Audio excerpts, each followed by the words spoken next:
Welcome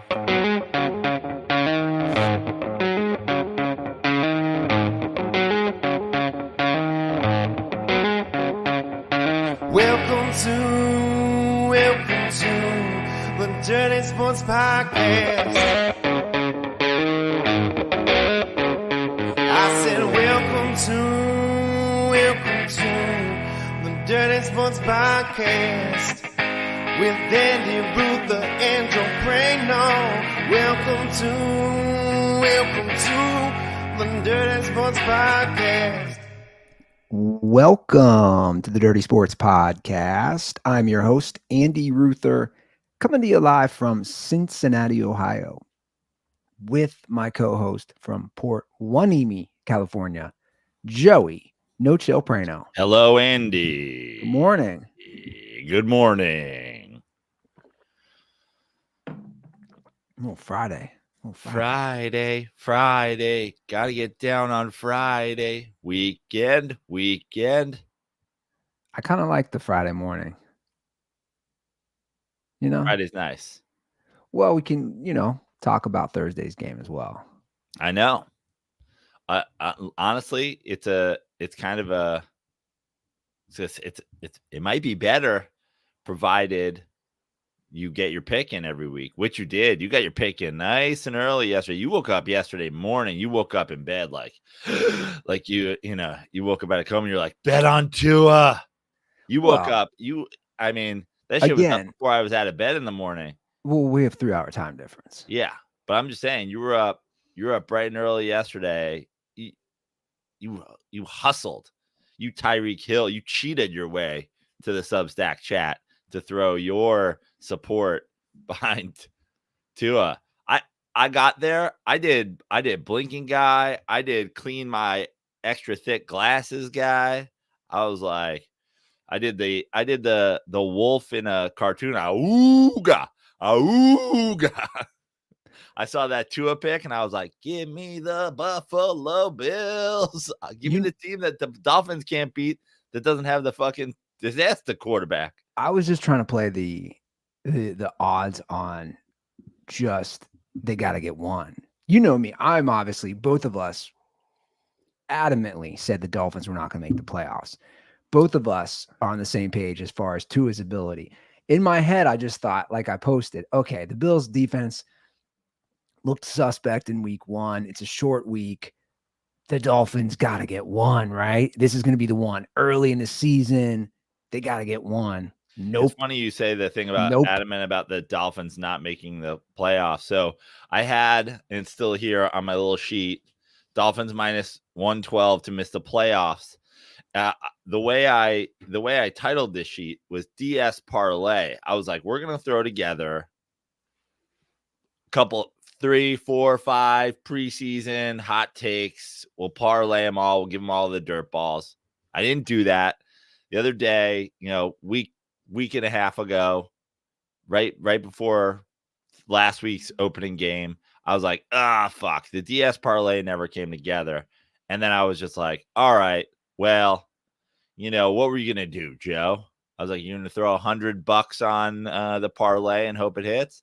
So since I never built it out, I was just like, what were you hoping to win? $500?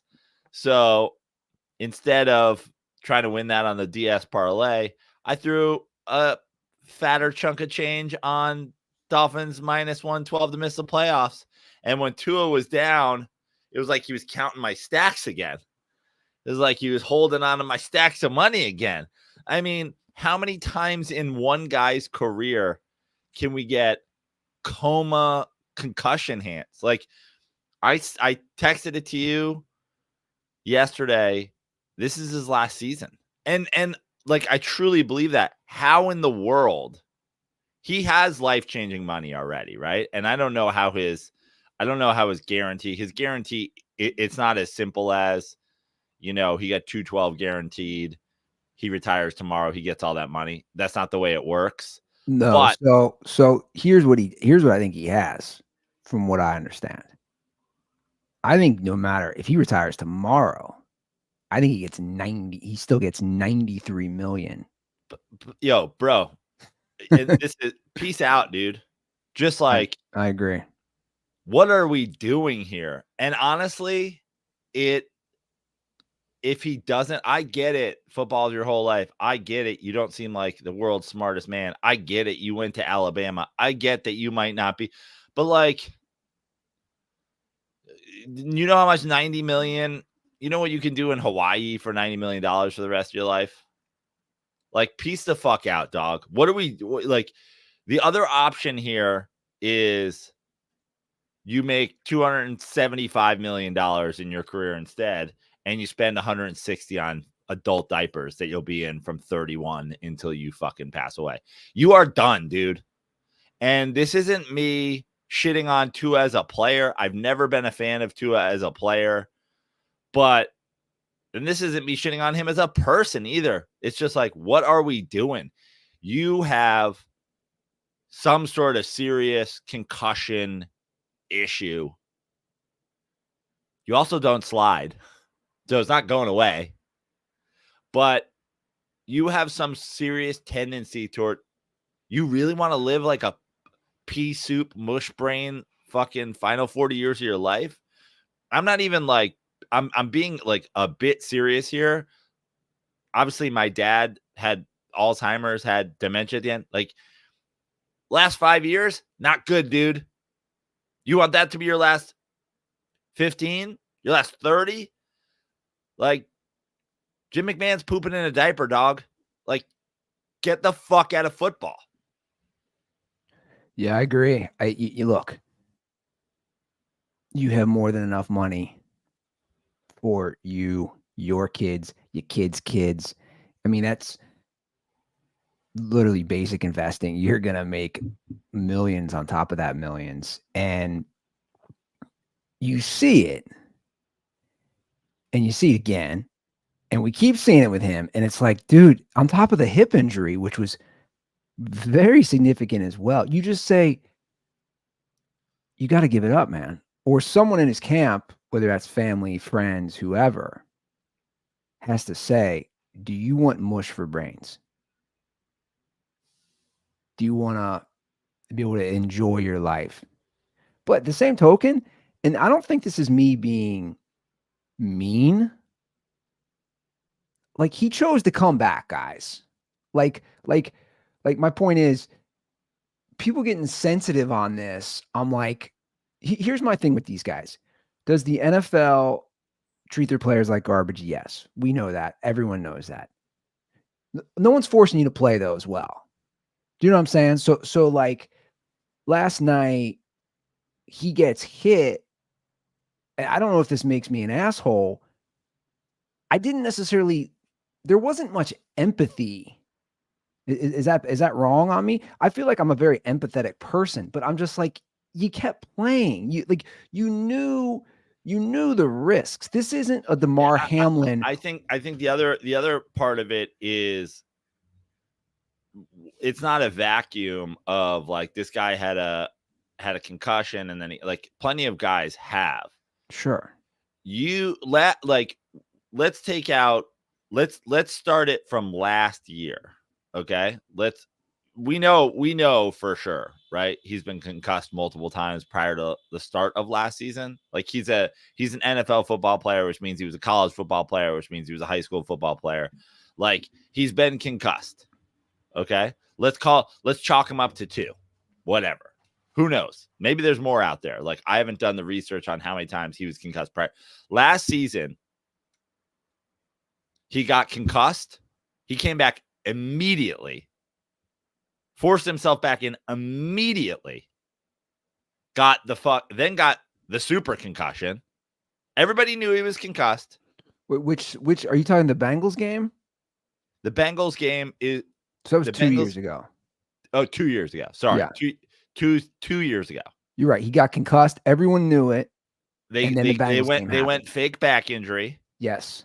They went fake back injury. Everybody knew he was concussed. The whole world knew he was concussed. They went fake back injury. He got concussed again. He went Thriller. Yeah. Right? Thriller.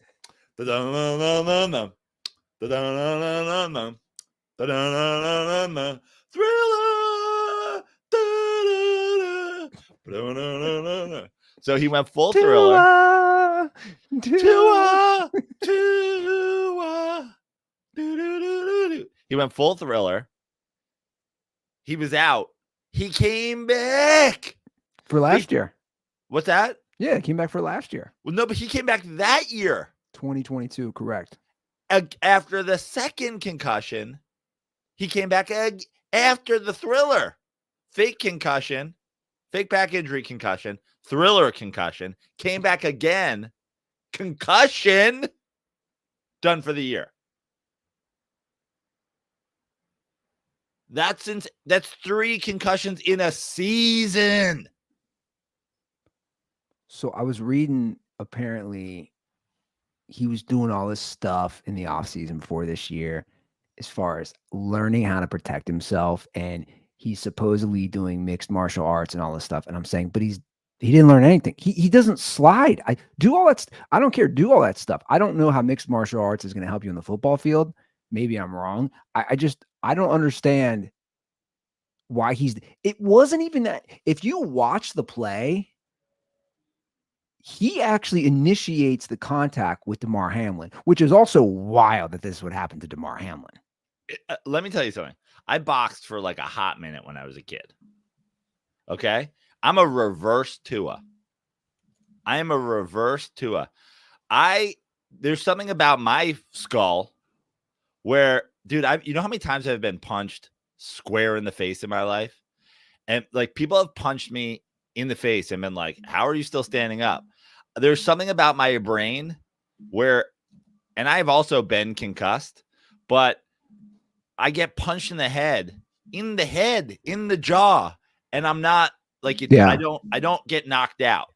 I'm not going down. I'm standing there and they're like, bro, I'm beating you up. And I'm like, yeah, but there's something about my jaw or my head where it's just like, I don't have that like glass jaw knockout thing. Now, conversely, look at me. I've been a skinny, wimpy little whip. You know, I've been a fucking Italian greyhound my whole life. I'm not knocking anybody out either. Like, no matter what, I was never going to be I could take all the punches in the world. I'm not going to be a boxer because I can't deliver a blow. Reverse. Dude, you could be an MMA style fighter all you want. You could be a fucking deliver a hit, run guys over with my shoulder thing. If your brain is whipped potatoes, it doesn't matter. You can't be a combat specialist if a bug lands on your head and you collapse to the ground. But let's watch this again. Let's watch. This is what I'm saying. If you watch it, he initiates the contact with Damar Hamlin. Yeah, because he's dumb. Look at him. He's initiating all this, which is kind of wild. I mean, he just like, why are you not sliding here? And the truth is, it's not really that vicious of a hit by football standards.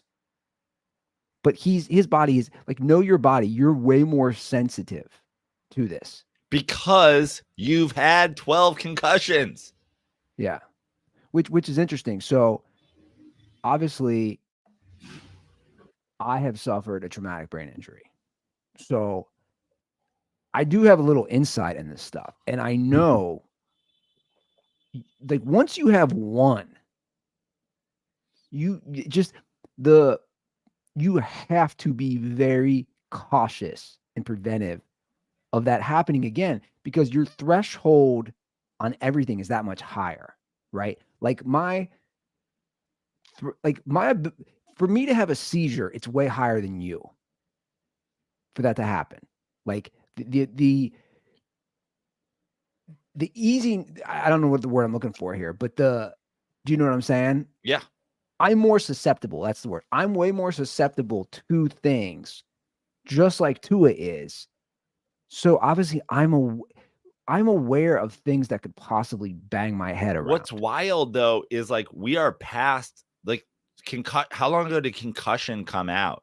And how long ago did they make the CTE changes? And now we have the skull caps, and now we have whatever. Like, This is not. Movie came out in 2015. He knows this. Like, I've talked about it on this show before. And I don't know if you ever met him, but one of my ex's brother was a big time college football player. And in the middle of, like, probably the kind of kid who gets drafted in some round to play in the NFL, and had to quit midway through his college career because what they said to him is like, you haven't had too many concussions yet, but what are we talking about here? Like, you play a couple more years of college football and then you go into the NFL and you've had a couple and you somehow survive a 5-year NFL career and 2 more years of college without getting concussed again? No, there's no way it happens. You are not past the point where we have to be really worried, but you're at the point. And what are how in the world would you continue to play football and like pitch a perfect game and just knock it? And so he was just like, well, I don't want to be a mush brain. I'm gonna quit playing football. And that was my point. That was my point about saying, I think I consider myself an empathetic person, but I don't have empathy. Like, we all know what happened. I mean, we were laughing, you and I, on text. Like, I finally tweeted something that was, we'll put in air quotes, somewhat controversial, a lame joke, a contract joke about Tua's contract being worse than Deshaun Watson. And I showed the thriller hands. Dude, people are still mad at me. Somebody tweeted today, you still have time to delete that. And it's like, you guys don't get it. One, it's a joke about the contract, saying Tua's guaranteed contract is going to be worse than Deshaun Watson's. If that's possible, it might. But the second part is, he willingly went on the field, guys. Like you yourself just documented all his concussions that we're aware of. Sorry, guys, I don't feel bad for the guy who goes on the field willingly, also doesn't slide. Also reason 14,900,000 whatever that there is no God. Tua paints the fucking crucifix on his face, and his face is filled with scrambled eggs. Like, the dude, like, you're not getting any protection whatsoever from the 2 crosses you put on your face. But it's so bizarre to me that, like, again, people get so triggered by a guy having another concussion. We've seen it a million times. Anyone out there who gets offended by a joke about his contract being shitty, because it is. You said it, I said it. It was a terrible contract. And let's go back into the football, the actual game. Guys, everything he did in that game was what he is against good teams. That game is a microcosm of Tua's NFL career against good teams. The first one was on the receiver, and the second one was on the receiver, and the third one was on the receiver, and look, maybe, the first one probably was on the receiver, but the point is, dude, he literally threw a pick 6 to a guy. I mean, that was almost a bizarre one. You're trying to chuck the ball out of bounds, and you just throw it to the other team. Tua's not good. I hate to say it. Like, I'm going to go on record right now saying this. Take all the CTE and concussion stuff out. Tua's not good.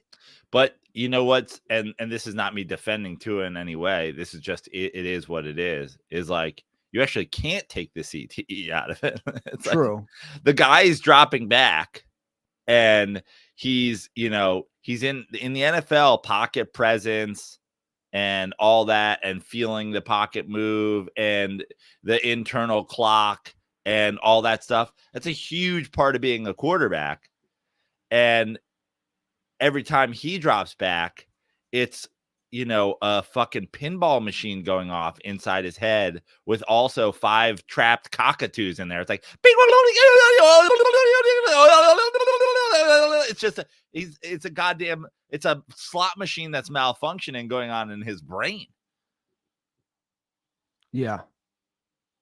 And let's not forget, because we have to bring it back. I will right now to what happened with Brian Flores, and then before the season, the stuff he said about guys. All this, and the injury prone. He was all right. You suffer a serious injury in college, you could almost say you're potentially injury prone. Brian Flores, he wanted Justin Herbert, man. This is why. Like, he wanted Justin Herbert. End of story. Brian Flores was right. Tua is soft, including his brain. His brain is soft because it's been hit a million times. And mark my words, McDaniels, he's going to be done. He's going to be done. Dude, he sunk his entire first job into Tua. Well, and here's my feelings on that is I think McDaniels is a good coach. Good, very overrated based on what he's done so far. People were like the next genius, the guru, the whatever. I think he's a good coach. I think good schemer. What's that? He calls great plays. Yeah. Good offensive mind for sure. Like, could be a good head coach maybe one day, but like, you have the talent there. He's not the GM, and he's also not Brian Flores where he's like actively campaigning to get the guy out. But like, the truth is Skylar Thompson or whatever. And that's a whole other question. It's like, are we really like there is something about the quarterback position that's like wild. It's like the top 15 quarterbacks in the league are like, it, obviously Patrick Mahomes, whatever, there's a class, all of them, but like the 15th best quarterback between that and like the second best quarterback, it's like there's a gap, but there's not like the world's biggest gap. But from 15 to 25 or 30, like there are teams that just don't have quarterbacks, or teams that just have like, if we put your backup in, it's over. So at any given moment, there's only 20 competent people on planet Earth who could play quarterback. It seems crazy. I don't know if that's a reps thing or a coach's thing. Well, or you know what seems crazy to me is you have an injury-prone quarterback in Tua. Have I not said? Is this not something I've said? Your backup is Skylar Thompson. Your back, right? Like because you have a team. Take the San Francisco model. I mean, I know it's tough to emulate, and the San Francisco model it's clockwork. It's like a Ford production plant. The way they can just plug and play. It doesn't matter if it's Jimmy Garoppolo or Trey Lance or Brock Purdy. It doesn't matter. Shanahan runs that offense. It doesn't matter who's going to play. But the Dolphins are fucked. Let's just call it what it is. This is something I've been saying forever. I'm saying like it was always weird to me that the teams that have like a good quarterback who like doesn't miss a lot of games will have the like competent guy sitting on the bench behind them. And then the Texans, when Deshaun Watson goes down, have to go to somebody who's never played a fucking snap and looked good. Or the Raiders, when they had Derek Carr, they're like, oh, we're going to have, and you're going like, what about the guys? I mean, through the years, it was always Tony Romo, who's never played 6 consecutive games in the NFL, goes down. And then they were like, Brandon, I can't believe we're saying this again. But just like the last guy who backed up Tony Romo, this guy, fun fact about the guy who's about to start for the Cowboys, he was co-PE chair with the last Cowboys quarterback at a high school. They were co-athletic directors. Neither of them played in the NFL. It's like every time Tony Romo went down, they had some story. This guy was bagging groceries. Yeah. And you're like, why isn't Andy Dalton? Why isn't Gardner Minshew? Why isn't Tyrod Taylor backing up the guys who can't stay on the field? I mean, that's the truth. Especially Miami, you have an offense. You have a great play calling coach. But you know, that's just bad team management. And look, and let's just call it what it is, though, Joe. Before the injury, they're getting their ass handed to them by a team, and we talked about it, A team who said, we don't care we lost our 2 top receivers. We're going to trust our quarterback. We're going to trust our defense. And now they're 2-0. Listen, I saw so many people have me going in on the Bills this year was very calculated.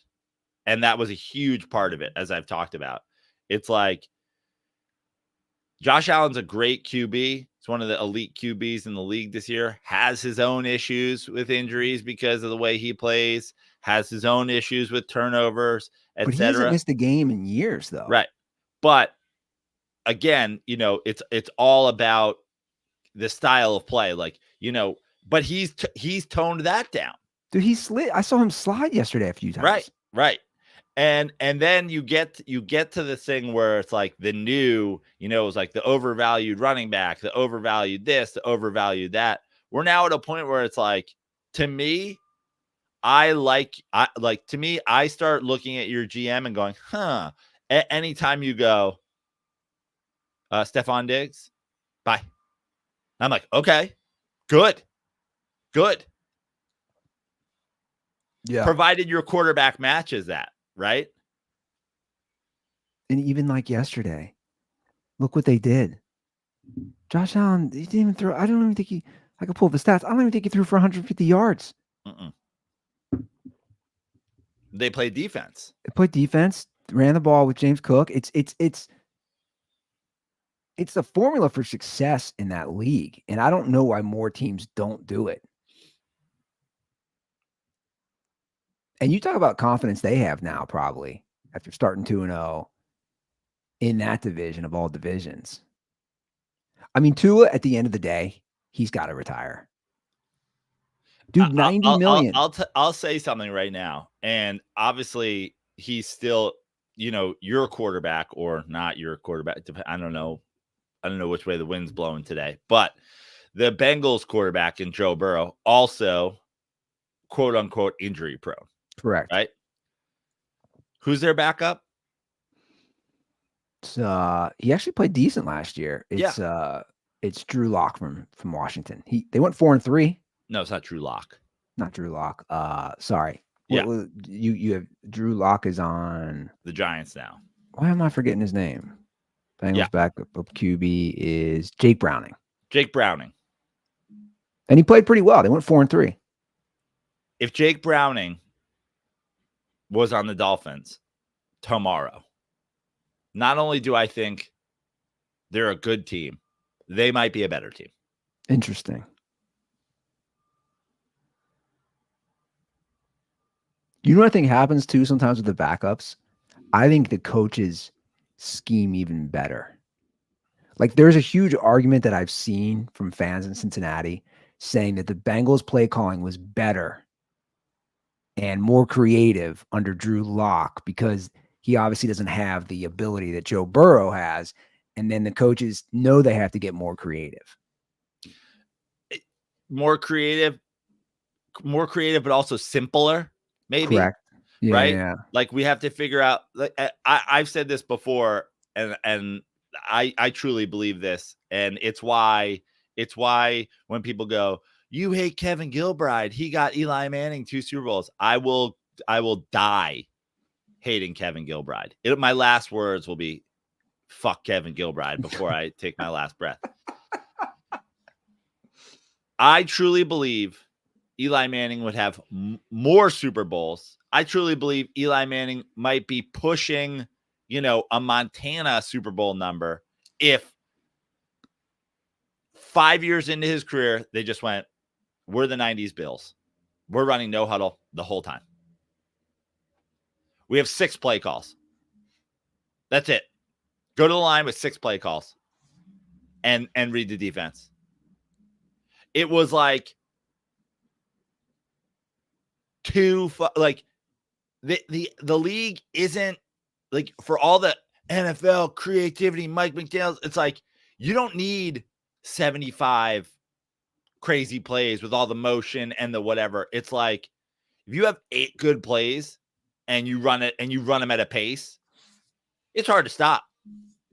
And there are some teams where it's just like, you have Jake Browning in instead of Joe Burrow, and you go, hey, we've cut our playbook in half, but we've got to be more thoughtful about how we use these half. And it looks better, and the fans are going, oh, the play calling was better. And it's like, yeah, probably. Complete sidebar.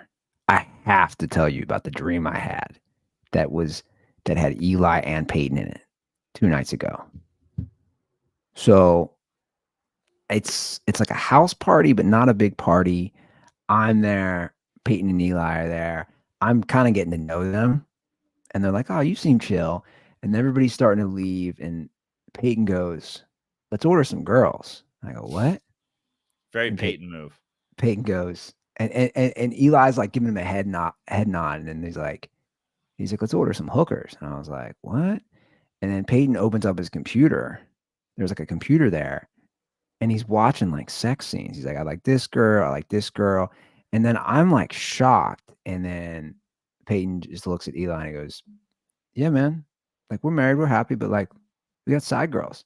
He's like, are you in? And I felt so uncomfortable. And I was like, no, man, like I don't really want to be involved in this. And the girls showed up and Peyton was kind of like, yo, dude, what's your deal? Like, look at these girls. And they weren't even anything like, they weren't like 10s. They were like 6 to 7, like Latin girls.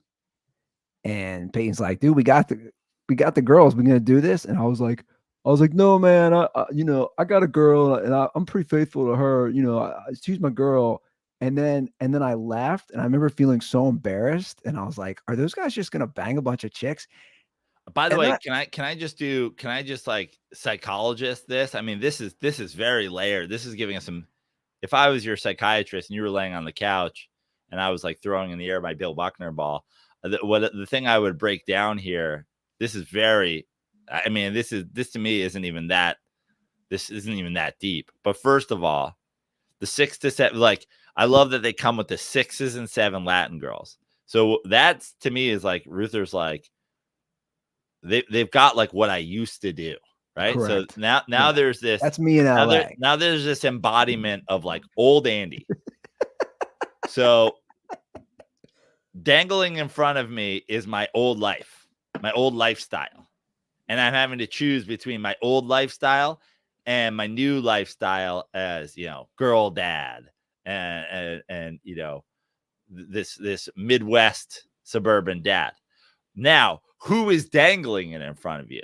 Well, it's not the devil and it's not, whatever. It is like, for a guy who's just like obsessed with football, it is literally the embodiment of perfection and greatness and 100% approval rating, the most well-liked people. No one's iffy on Peyton and Eli. So who's dangling in front of you? It's like the perfect people are doing it. So it's like, hey, and not one of them, but 2 of them. 2 brothers. You also have brothers. These guys are your older brothers. These perfect model older brothers are going, it's okay. We do it, Andy. And everybody likes us. It can't be wrong if the Mannings are doing it. The Mannings don't do anything wrong. Come. It's okay. We have a Latino 5.5. Join us. Really, really deep shit here. Really deep. And by deep, I mean really shallow, but like deep into your psyche. Well, you're probably right. I mean, obviously I watch them on Monday Night Football. It's not like it was Jameis who's like, I got a 5.5 Latino. Yeah. You're like, everything Jameis does is wrong. Stay away from the devil. But in my head, in the dream, I remember feeling so cool that they liked me. And they're like, let's hang out. And then I just remember I was like, oh, that's what we're doing now that the party's winding down. You guys want to bring over a bunch of hookers? I was like, I don't know about that. And then I just remember straight up being like, oh, man, like, I don't think I can hang out with these guys anymore. Because they're like, why are you leaving? What's the problem? It's cool. But I did see, I don't know if you saw this. Meanwhile, I'd have been like, put her boobs on my head like a helmet catch. Let's go. Omaha. Fucking. Monday's Lisa's the mic. Lisa's the mic. Well, here's what's funny. Monday's game, I was actually watching it here with Brittany, and she's not a Belichick fan at all. She's like bummed that he's on the first half of every game now for the Manning cast. And she's like, he's boring, he's this. And I said, well, look, they're making it more football centric, at least the first half, right? Because you have the greatest coach of all time. And I was defending them, and I was defending. So he will be their first half guest the whole year. That's what Peyton said. Fuck, love I it. know. Let me just say, and this is what I was about to get to. Did you see the ratings? No. And whatever, it's one game. It was the lowest watched Manning cast ever, and I think a lot of people are going, well, they know Bill's gonna now. The second half. Did you watch it at all? No, sadly, I was just about to say. I was about to interrupt you. So, I have DirecTV via Mikey, which is in some sort of Disney dispute. I don't know if they settled that.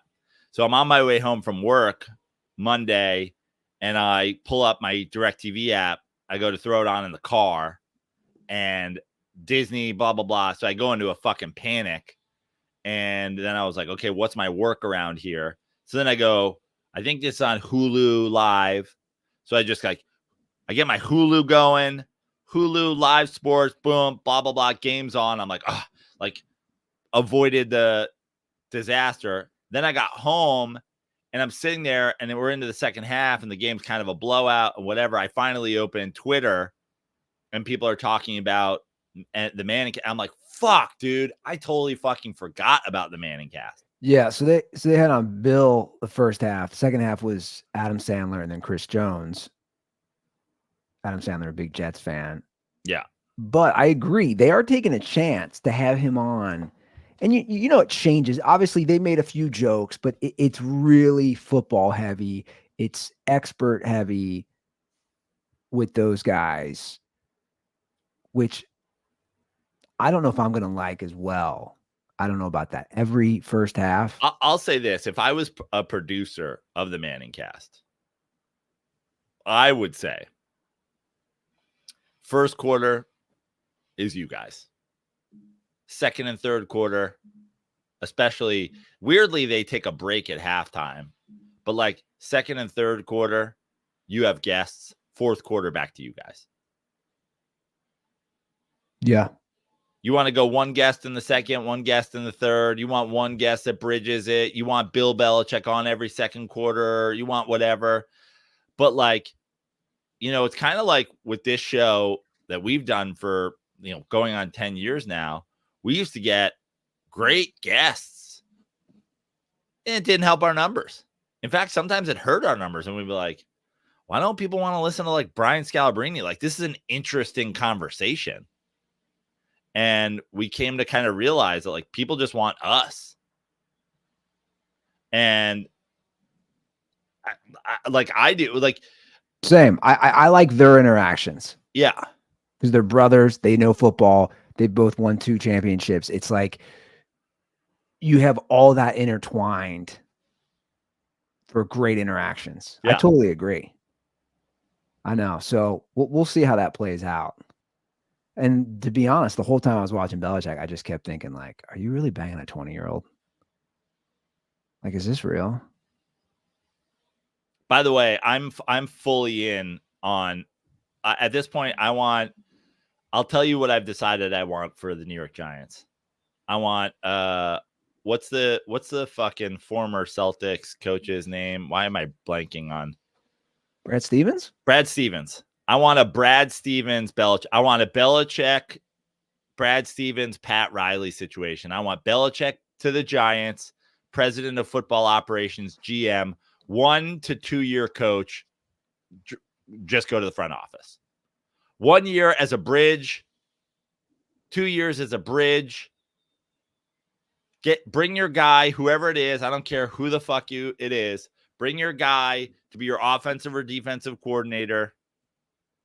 That's going to be the next head coach. Bring him. go into the front office, be the GM till you're 85, 90, whatever, however long you want to be the GM and the president of football operations. So that's the move. That's what I'd like. I mean, that'd be good for your squad for sure. Because people are always like, "Oh, Bill Belichick, good. Go ahead, sign a 73-year-old coach." I'm like, yeah. First of all, yes. Second of all, for a short, like Brad Stevens style, like I want him coming in knowing it's just to settle the waters, and then have his, have whoever's going to take over him with him. Yeah. We have to talk about this Jameis Winston information. Can I just once again say I was fucking right the whole time? You remember people arguing with me on this? Oh, they love him. They love him. His teammates love him. You remember, dude, how long ago was this, by the way? This video? Yeah. Like when was the W eating? It's probably 5 or 6 years ago. Remember me being like, this is his fucking, you can go back on this show. I wish some dirtball who like has the autism brain, go back and find me talking about how his team, like us breaking down. I even think I broke down. Look at Deshaun Jackson looking at him. I was like, look at them in the background, just embarrassed. So Deshaun Watson and not Deshaun Watson, Deshaun Jackson and what's his name?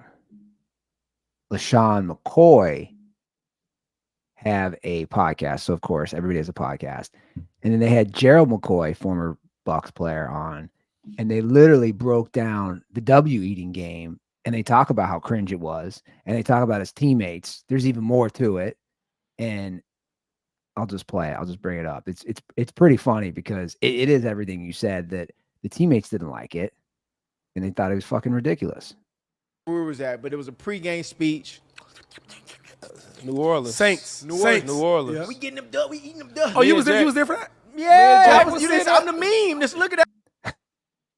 This is what you're talking about. He's the meme. Yeah.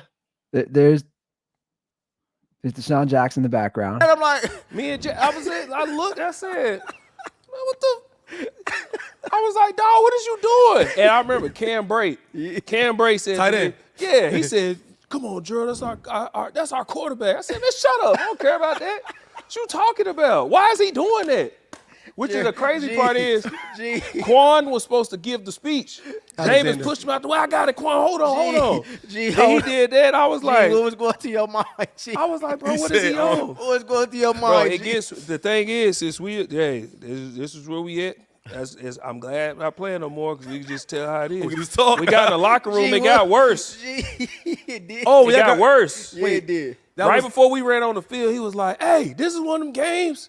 Sometimes you guys just pull it out and show them whose is bigger. Right before we ran on the field. Yo, hold on. I'm not lying. Am I lying?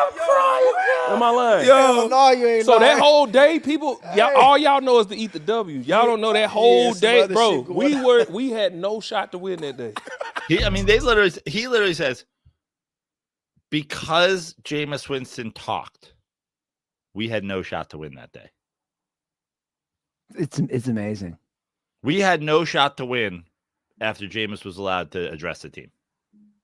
And he wasn't even supposed to address. And Gerald people McCoy. are like, his teammates love him. His teammates hate his guts. They're still, the dumb fans still spin it that way. Obviously, and this will be a lead into the situation in Cleveland with Deshaun Watson.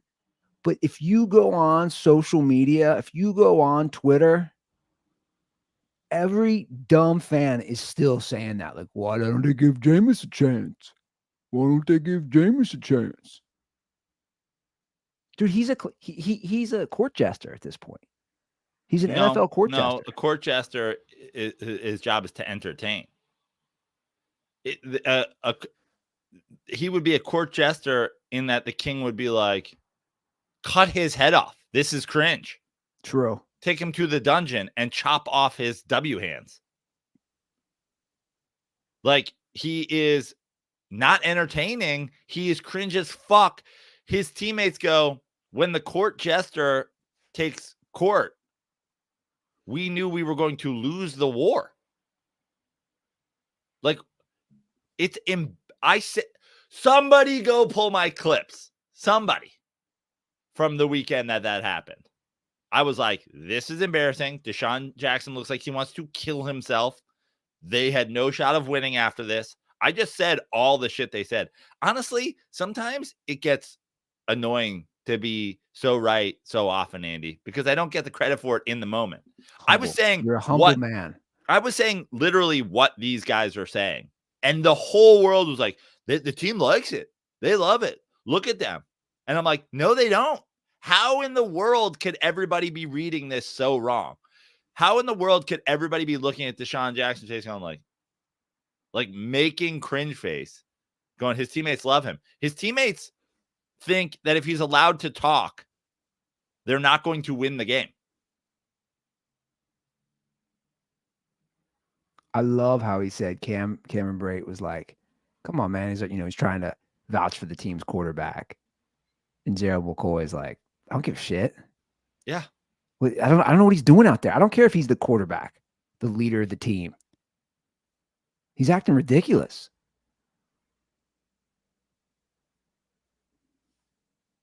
But, again, all these NFL fans, let him play. Let him start over Deshaun Watson.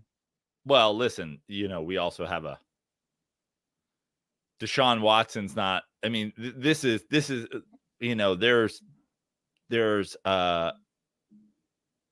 Jameis Winston backing up fucking Drew Brees. There's Jameis Winston backing up Derek Carr.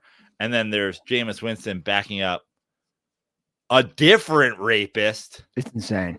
Who has dude, talk about pointing Spider-Man memes.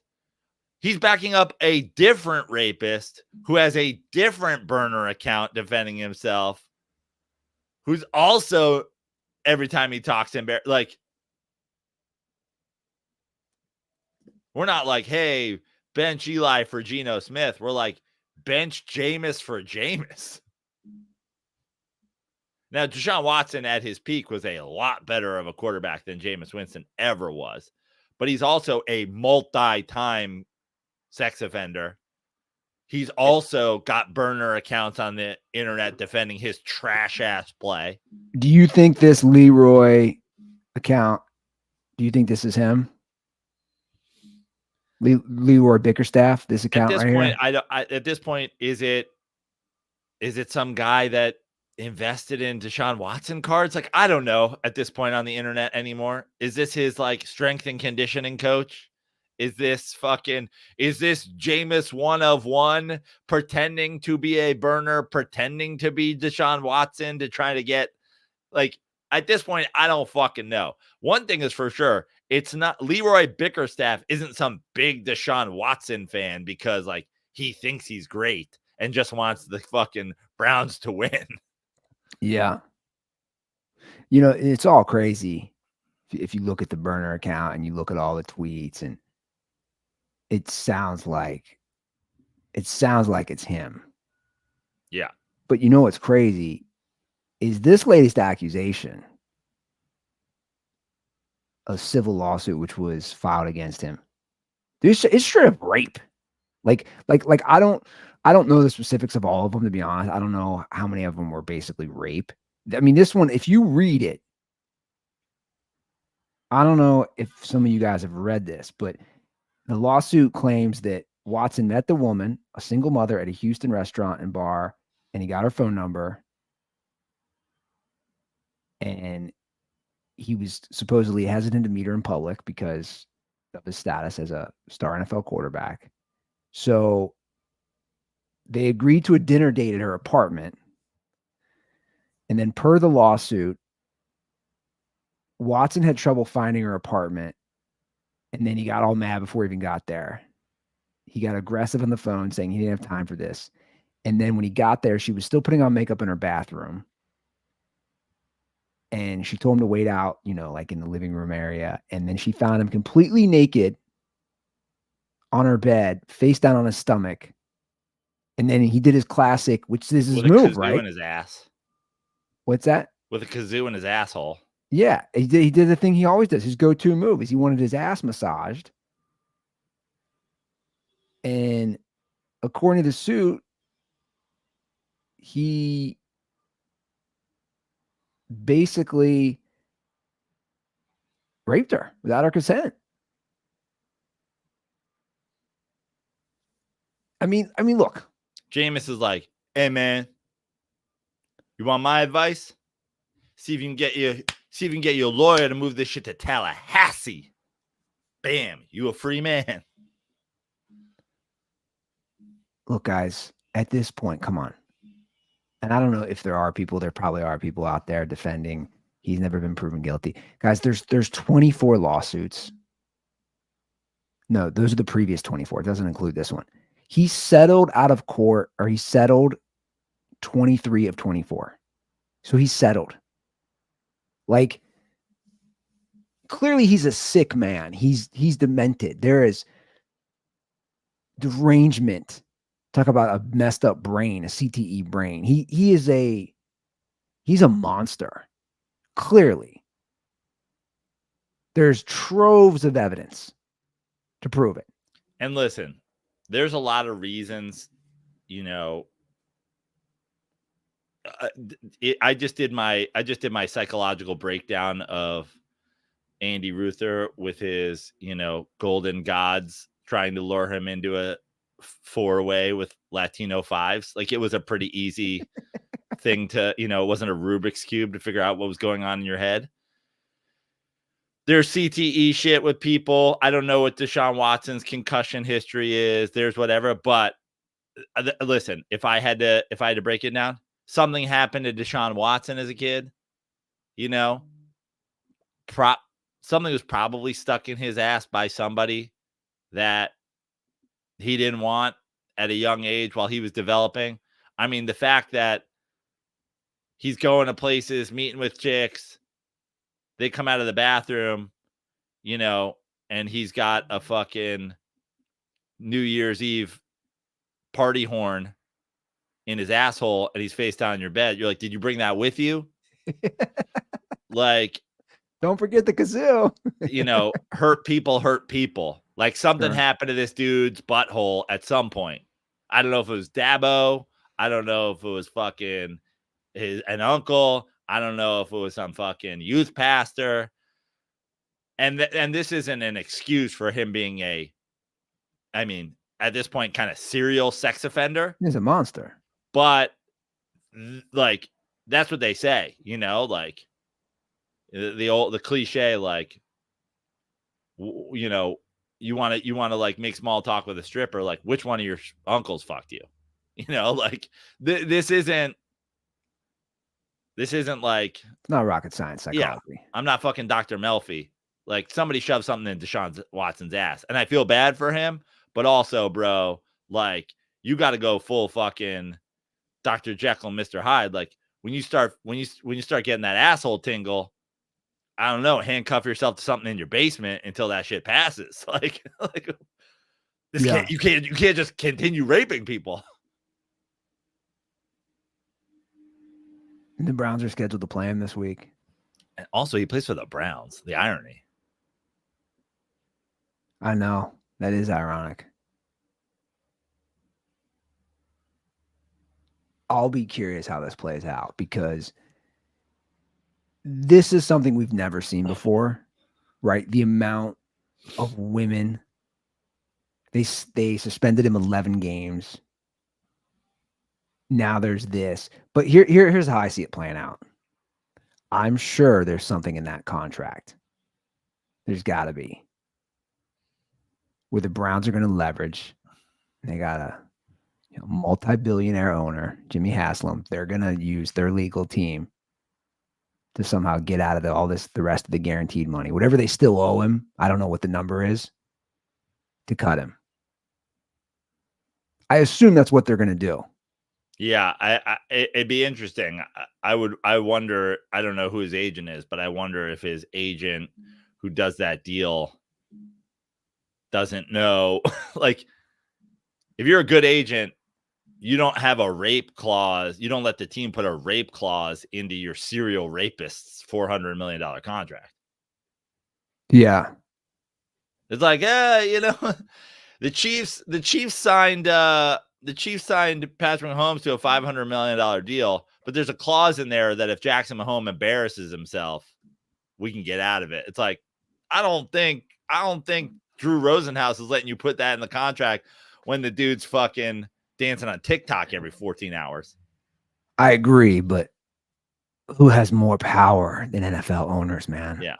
Did you see the Sean Payton thing? No. So, but this kind of goes to the NFL and power and what they'll do. And I don't know if this is true. So we all know what happened with the Washington Commanders, their social media coordinator or their marketing coordinator, whatever it was. VP of marketing. They dropped a part 2 of that dinner date. You see this? This is wild. No. So they dropped a part 2 yesterday. And this goes back to show you what I'm kind of saying. Like, the NFL is going to somehow get out of this and get out of this money and let the Browns get out. So in part 2, this guy says, but by the way, again, back to your point, I love how he's just revealing all this on a dinner date.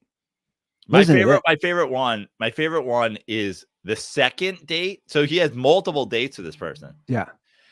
I don't know how this guy didn't pick up on it. She's like, I love what you said on our first date about NFL players. I think you called them, quote, homophobic mouth breathers. Can you follow up on that? Can you confirm? And he just thinks she's still on a Bumble date.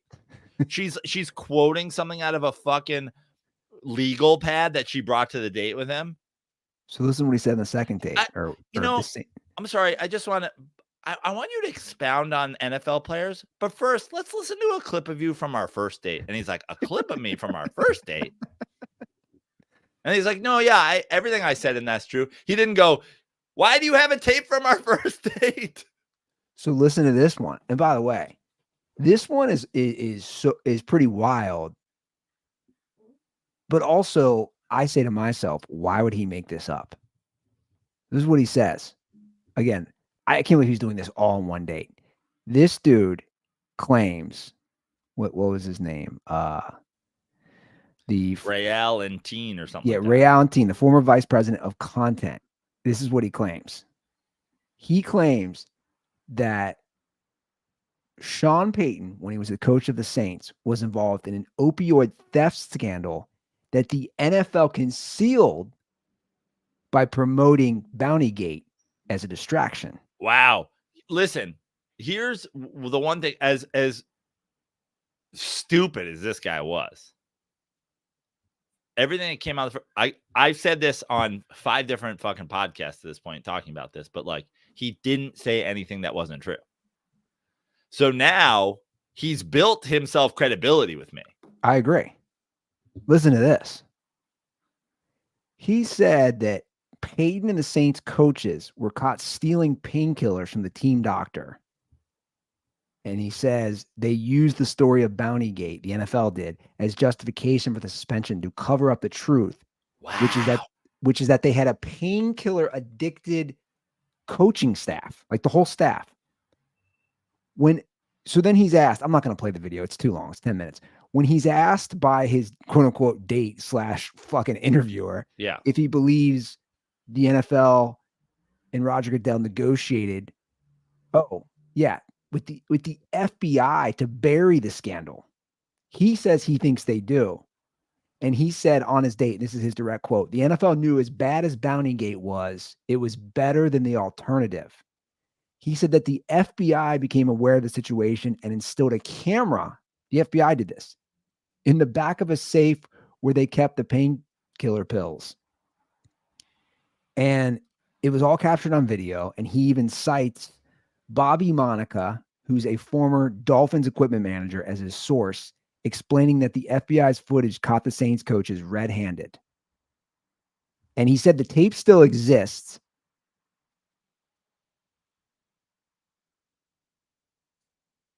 I don't know, Joe.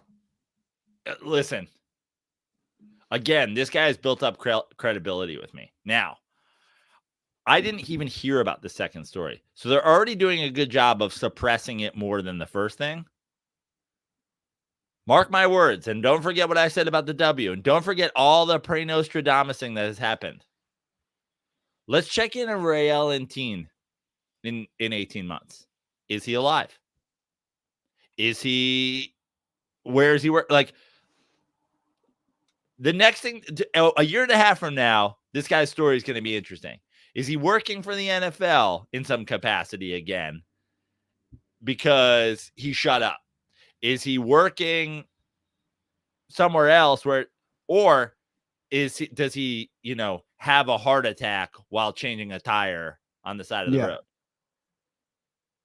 Or did someone or a few people close to him die?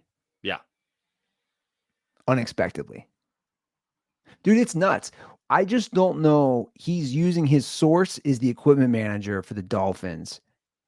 Yo, I got to see this girl, by the way. I got to see this girl. How hot was this chick that he was just like, yo, this chick's panties get wet with NFL information. And he's like, on the third date, I'm coming with some fucking heat, dude. I'm coming with some fucking heat. I'm bringing her the fucking, he's like, I never thought I would tell anybody the fucking painkiller story. He's like, I'm bringing the fire. I'm bringing the fucking safe with a video camera. I'm getting pussy tonight. And again, the NFL are the masters at covering this. You didn't even hear about it. I mean, look, you're talking now we have government agencies involved. And I agree. Don't you agree? That tracks to me that Bountygate covers it up. Dude, if there was a major opioid issue going on with the team and the FBI, people would be losing their mind if they knew about that at the time. You want to hear the irony of all this? Mm-hmm. Do you remember who the Saints beat in the NFC Championship? To go to the Super Bowl? Yeah. No.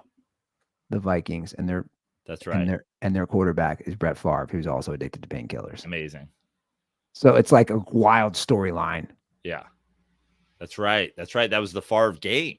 That was like the Favre meltdown game. Like, because I think they were in the big lead, Minnesota. Yeah. So are they going to redo the Sean Payton movie with Kevin James? Are we going to have a second version? That'd be hilarious. Where he's just popping pills. Nobody will cover this. Nobody will. No, because they all have contracts. Yeah, they all have contracts with the NFL. Yeah. Nobody on ESPN, nobody on Fox, nobody. I mean, is anybody covering this? Is anybody covering this? I'm just gonna hop on out of curiosity. I'm gonna just put Sean Payton into the Athletic and see is something like that. Are they covering this? I'm gonna see if there's any news stories on this. This came out. Nope. Not seeing anything. Unbelievable, dude. The latest story on Sean Payton is, if you put his name, offensive genius Sean Payton. Can he turn the Broncos around and have his first winning season in 14 years? The headline is no Russell Wilson reunion. 5 keys for Broncos versus Steelers in week 2. Not a single mention of it.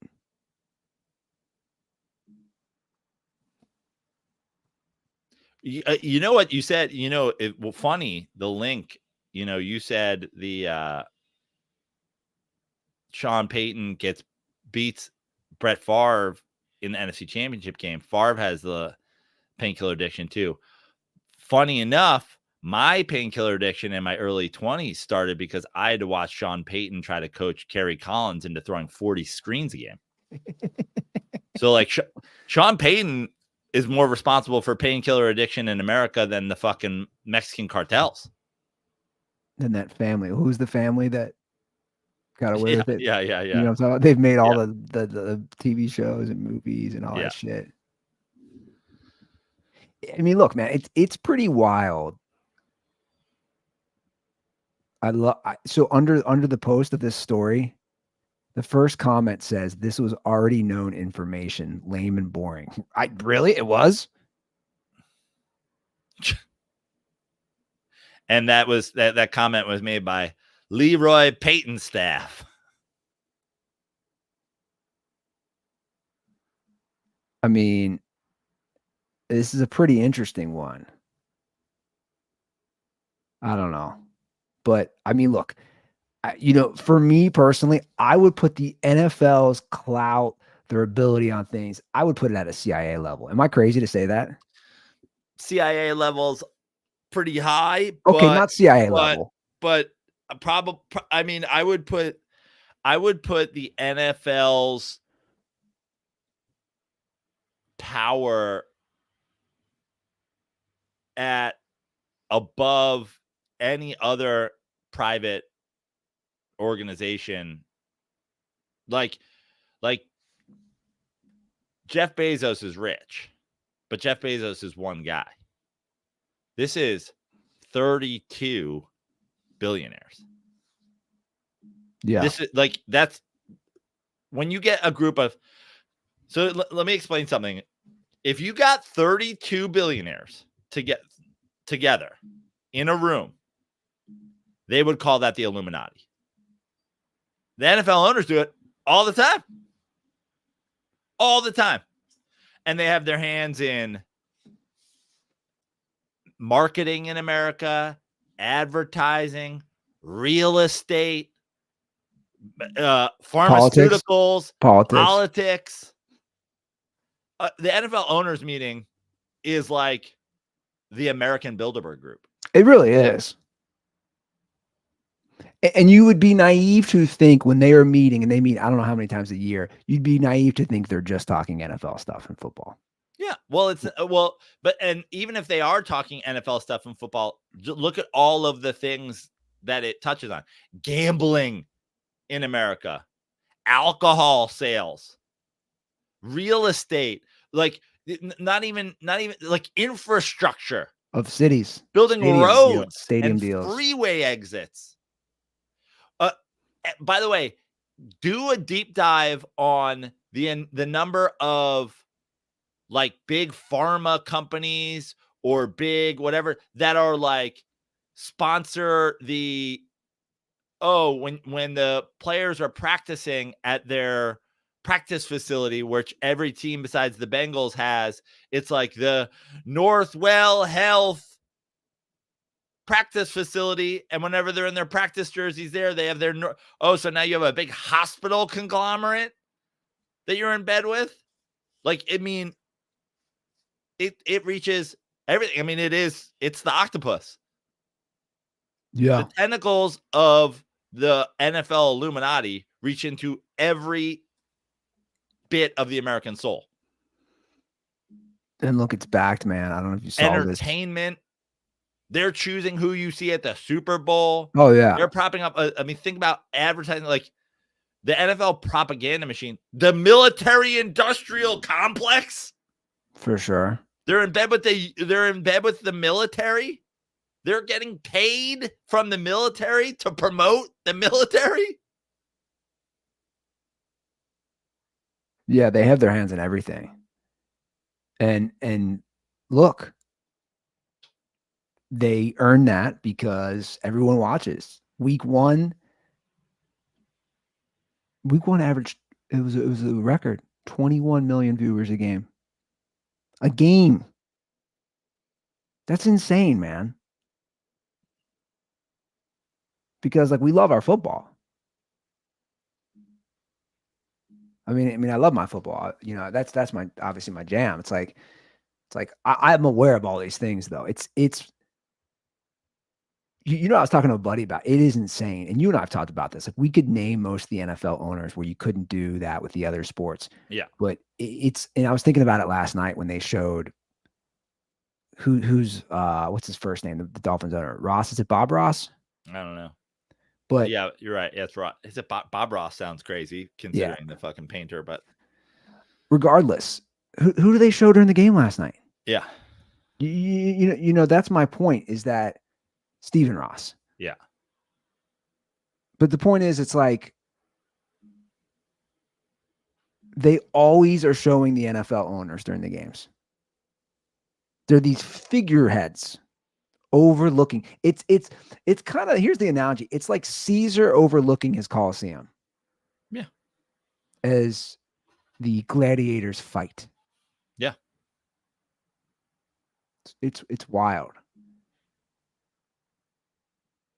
We have to talk about the Shannon Sharpe sex tape. Yeah. I really have to take a leak though. Do you want me to wait, or do you want to push that? Like I had to piss for like 30 minutes. All right, go for it. I mean, go piss. I'll talk. You know what I'll do? Because you have the Shannon Sharpe thing covered. I'll just talk some baseball while you're gone, because you don't care at all. Oh yeah, baseball. I forgot that was going on. Yeah, talk baseball.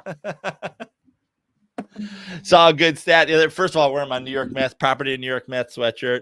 I have to get together with the now married Andy Lazarus. Andy Lazarus, beautiful wedding in Malibu a couple weeks ago. Andy Lazarus is a married man. So we're gonna have together. We've basically taken this whole season off. Combo wedding planning, Joe Prano, new job, no time.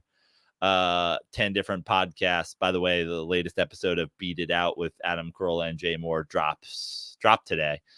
Super funny one where we played a game called Find the Funny, where I presented them with super horrific articles and news stories, and they saw if they could find the funny in it. Jay Moore, one of my favorite comics of all time. Adam Carolla, hilarious guy as well.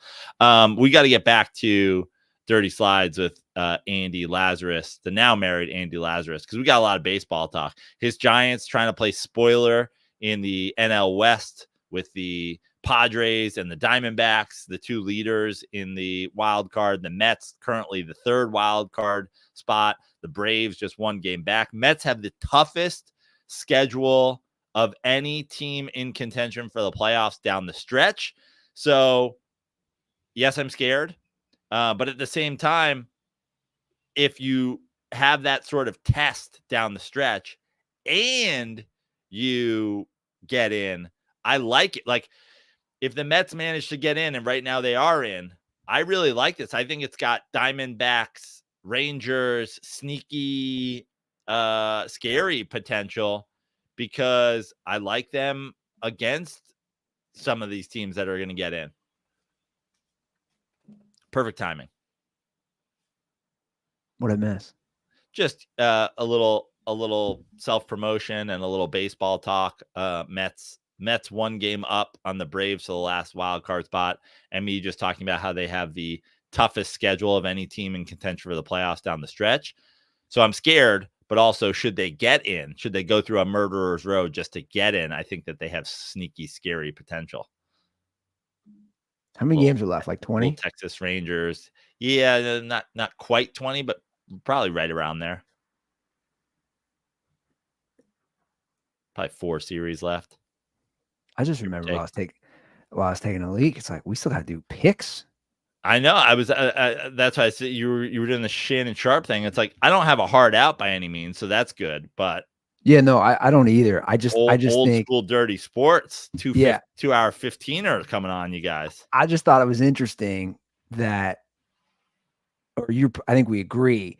The Shannon Sharpe, I think it was all staged. The sex, 100%. 100%. And you did a way deeper dive on it than I did. I knew it was going to be a big deal when I saw it, because, Shannon Sharpe has had a lot of big deals in the last couple of years, from the Cat Williams thing. Like, he's kind of broken on the scene. But I saw a clip on Twitter the other day. And again, like, I feel like I missed up. I'm not on Twitter as much as I used to be. So I feel like I miss a lot of, like, these are the kind of stories that slip through the cracks. And then when I catch it, I'm like, how long has this been going on? But I saw like a quote tweet of a story about it. I'm like, so I follow the rabbit hole of quote tweets, and I see the video, and 2 seconds into the video, he accidentally goes live with the phone pointed at the floor while he's having sex. I was like, he did this on purpose. This is Kim Kardashian, Paris Hilton, sex tape. I was like, is he trying to get out of his contract? Is he trying to boost his independence? When you're independent and you make all the money, why would you want to be tied to someone else? That was always, I mean, you and I have talked about it on the show a lot. The Pat McAfee thing never made sense to us. But yeah, this makes total sense to me. I want out of my ESPN contract. I also want to boost my personal brand. Here you go. Well, I mean, look, Club Shay Shay has 3.44 million YouTube followers. Yeah. Subscribers, I'm sorry. His one with Chad Ochocinco now has 1.45 million. It's like you have over 5 million subscribers. And I saw an interesting post about this. Somebody said, when he did the first video after the quote unquote sex tape leaked, he did his nightcap show with Chad Johnson. Over 300,000 people were watching it live. This is at night, man. This is like, that's a lot of people. I didn't really watch the full thing, but this post says the first thing he did when he hopped on was promote DraftKings and other brands he works with. So he's got a huge audience. He's promoting brand deals. They were promoting the merch. Apparently memberships were going through the roof, for people to sign up to become a member. It already has 1.5 million views already. And they openly talk about it. Yeah. Sex tape.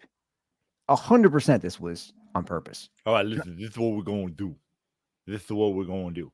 So I'm going to take my phone. I'm going to set it for live. I'm going to point it at the floor, but it's going to be right nearby. But it's going to be pointed at the floor. Now, you was probably asking, what is this even going to be sitting on that it's like in the air, but also pointed at the floor? I just set up a tripod, pointed at the floor. And then you're going to wear a lav mic, as they call it in the business. I'm going to wear a lav mic. And then we going to fuck. But you got to make it seem like a real good. And then I'm going to put it out. But it's cool. It's going to be like one of them porns where, the girl, it's like a Japanese porn where they got their face blocked. We don't even going to see you, honey. So it's all good. And then yada, yada, yada. I make billions. I mean, look, ESPN hasn't done anything. They haven't fired him, which is interesting. But like you said, why you want to? You got your own brand, man. Why you want to do that? And we have to talk about this real quick before we do picks. We got a lot, I know. They think they found out who's running Antonio Brown's Twitter feed. Oh, this is wild. And I've said it forever, and most people know, like, he's not tweeting this stuff. And I've always found it interesting because it does a fair amount of politics. His Twitter feed is very pro Donald Trump. Yeah. Very anti Kamala Harris and Joe Biden. So it's like, okay, so who's running it, right? Yeah. So this guy did a post yesterday. I don't know who this guy is. He's got a big following, Trilly Donovan, which is a screenshot of somebody else. Oh yeah, this guy who has another big following. I know who's behind the account. It's this dude, Jammer2233. How do you know? If you DM AB, he tells you to text his manager. The number you text to his manager is linked to this Jammer guy's Cash App. And this Jammer guy apparently is a basketball coach, a college coach. an assistant, like way low down level at University of Central Florida. Jacob Ammerman, who he's a white dude. Is a white dude, which then everybody's like, wait, the white dude's been dropping the N-bomb? So he's involved in content creation, but he's listed as a coach. So I'm looking at this tweet and I'm going down it. Antonio Brown responds. No way Antonio Brown would say this. Right. Listen to what he says. You spreading lies. Hope he sue you, champ. The black dudes talk like that? That's how a white dude pretends to talk like a black dude. That's what I'm saying. Yeah. Hope he sue you, champ. And then the guy who said all this, who connected the Cash App accounts, then that dude tweeted, just got a FaceTime from AB and confirmed he is running his own account. Yeah, that sounds sus. Yeah. Yeah. This other guy is actually his friend who helps him handle all his deals. Yeah. And then somebody wrote underneath that, yeah, that check just cleared. Yeah.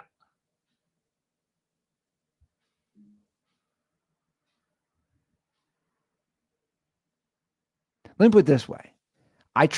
We all know Antonio. I mean, listen, do I think Antonio Brown is crazy? Yes. Do I think he wrote half of those tweets? No. Do I think Antonio Brown's brain is so mushed? He doesn't even, I don't think prior to somebody coaching him up, Antonio Brown could name 3 presidents in the history of the United States. I think he'd probably start with Benjamin Franklin. And a white dude in Central Florida being like a fucking weird Trump, like like all of the boxes check out. I mean, look, I laugh at the account a lot, but it's also like there's definitely a lot here where you're like, this all makes sense. I mean, I bet Antonio Brown laughs. They do cracker of the day. Yeah. Like, I can see him laughing at that. But then, like, the account was trying to get serious on, I don't know if you saw this. Like, Antonio Brown's not tweeting in all seriousness. Tua may want to rethink playing football in the future, depending on severity. Concussion's not something to mess with. That's not Antonio Brown. He's not tweeting that. 7 words in there that Antonio Brown doesn't know.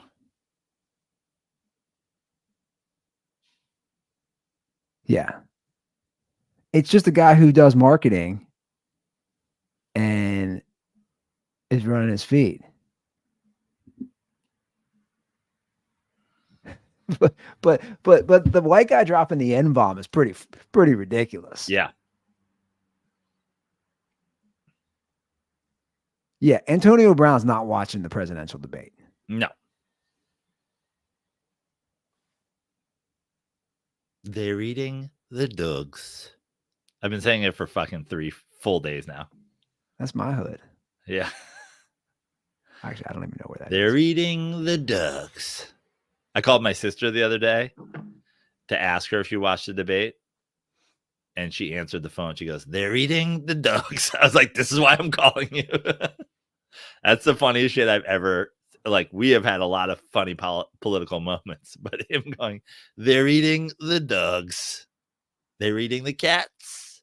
They're eating your pets. Unbelievable. Someone like Shane Gillis is probably have a field day with that. Yeah. They're eating the dogs. Okay, I and we're gonna get to the picks, but I'm seeing this. Apparently, it's old news about the Sean Payton painkiller story from somebody on YouTube. Really? Listen, let me just say this. Sean Payton and painkillers doesn't surprise anybody. No. That is an old story. There is an old story in regards to Sean Payton and painkillers. But the team having the entire coaching staff having a painkiller problem and the FBI putting a camera in a safe and then coming up with Bountygate to cover up the painkiller story, that's new to me. Yeah, I agree. All right, Prano, you want to get us some picks? Let's go. I'm up 1 already this week. Apparently, we tied last week. So I'm up 1 on the season thanks to your love of Tua. Hawk. Well, for now on, I'm just gonna go with my gut. I'm not gonna be like, well, they gotta win one sometime. Like that was stupid rationale. But I do welcome all Dolphins fans to call the hotline because I know there's some of you out there. 310-359-8365. Okay, so you're +1 as we head into these games. All right. Sean Payton's old team is up first. Saints and Cowboys in Dallas. Cowboys are 6-point favorites. Ooh, 6. It's a big spread. There's a lot of big spreads this week. I am like on the Cowboys as a team that like looks really great in this regular. Like I am on them being like the most paper tigery they've ever paper tigered. Mm-hmm. A lot of people, weirdly, the Bills and the Cowboys, people are like, oh, they're going to get exposed a little bit this year. I think the Cowboys are going to be back in terms of like they're going to demolish bad teams. And people are going to be super high on them. And I still think that, again, I think they have a quarterback issue. I think they have a coach issue. I think they have a running back, like running game, coach, quarterback. Their defense is going to be okay, but like I hate them as a playoff team. The Saints, I was down on. They looked good in week 1, but it was the Panthers. I was so ready to take the Cowboys in this game, but then it's 6. It's a big spread. I'm going to take the Cowboys anyway. And I hope I'm wrong. I would like it if the Saints were good. Like I was down on the Saints. I picked the Falcons to win the division. I'm now realizing how recklessly stupid that was. I think now maybe they're the third best team in the division. I'm going to take the Saints. Or I'm sorry, I'm going to take the Cowboys too. I think the Saints, I don't put any stock into blowing out Carolina. We all know what the Cowboys defense can do. I don't have any trust in the Saints offense. So I think the Cowboys win. Blowout.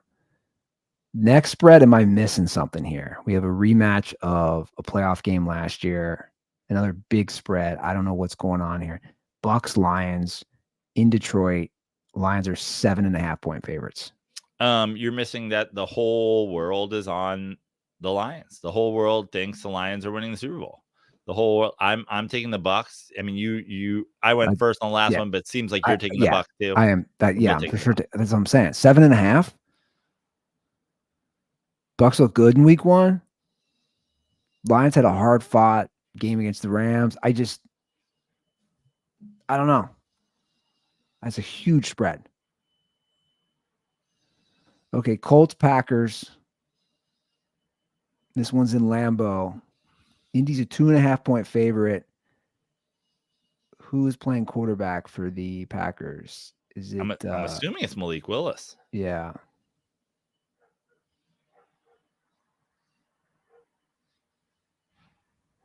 All right, man. What do you think? I'm going to take the Colts. Colts a little hard fought game. I know it's on the road, which is tough. Hard fought game in week 1. They hung tough in a division game. I just think the Packers didn't look as good as I wanted them to in week 1 for a team that I picked to go to the Super Bowl. They didn't look as good as I wanted them to in week 1, especially defensively. I know Saquon Barkley is going to be great for the Eagles, but I'll say it until the day I die. The Eagles offense, I know they have a new offense coordinator in our fucking dude from Dallas, Kellen Moore, but none of his offensive have ever impressed me. It was more creative than it's been in the past, but the Packers did not look as good defensively as I would have liked them to. And now Malik Willis. I'm going to take the Colts to go into Lambeau and win. Yeah, you said all those things, but I'm going to take the Packers. Okay. You said all those things. I mean, I just there's a couple of very famous Lee Corso ones. Do you remember that when he was like, he would be like, great points. I'm taking the Seminoles. I mean, yeah, like I'm not necessarily even disagreeing with any of those things, but with all that said, I'm going to take the Packers. All right, Jets and Titans. Where are you at, Alex from Kentucky? Oh, no. Oh, no. It's in Nashville, so it's a home game for the Titans. They are 3.5 dogs.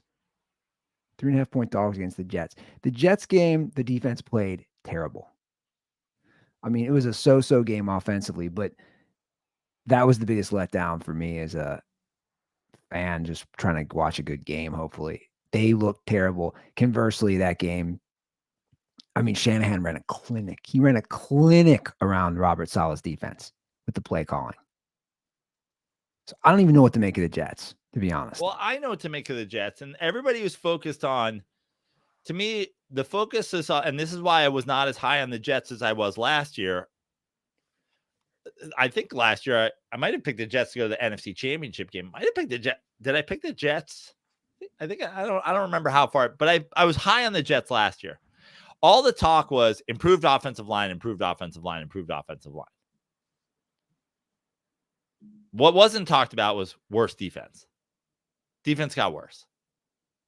No Hassan Reddick still holding out. Defense got worse. Offensive line got better. But this idea that like Rodgers wasn't protected or something like that, that's why he was like out for, it's like, no, you add on the Aaron Rodgers. Aaron Rodgers was coming off fucking MVP a couple years prior with no major injuries. And now he's coming off an Achilles. I'm just like, I'm not as high on the Jets this year. I think the Jets have an opportunity to get their defense right at some point, and maybe be dangerous. But like, I'm not on the Jets going far.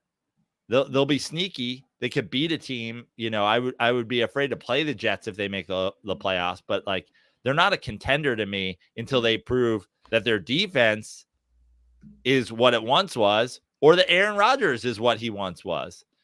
I was so ready to pick the Titans in this game when it was 5.5.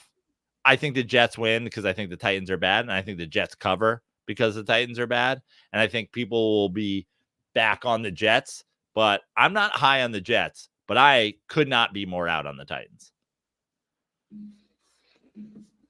So you're taking the Jets.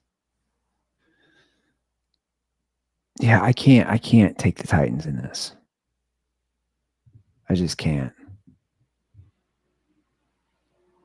All right, Niners, Vikings. We just talked about the Niners. It's really, really good, man. No McCaffrey, no problem. I thought Purdy looked pretty good. Just a well-run offense. It's in Minnesota. Niners are 5-point favorites. Sam Darnold against the Niners. That's a big spread, though. 1:00 game across the country.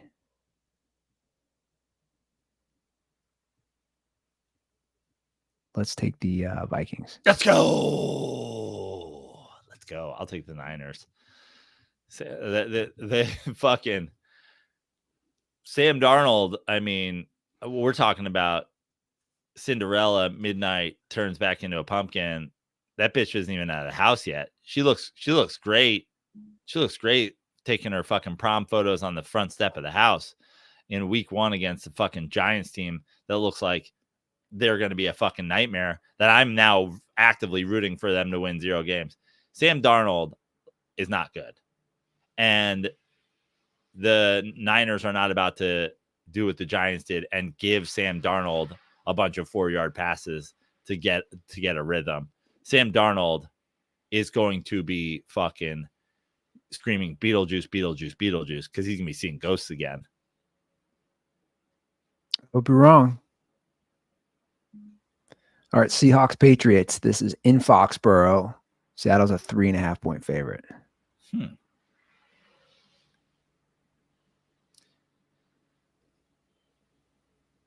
Week 1 Super Bowl, Patriots. I mean, the Foxborough thing, the half-point hook is kind of.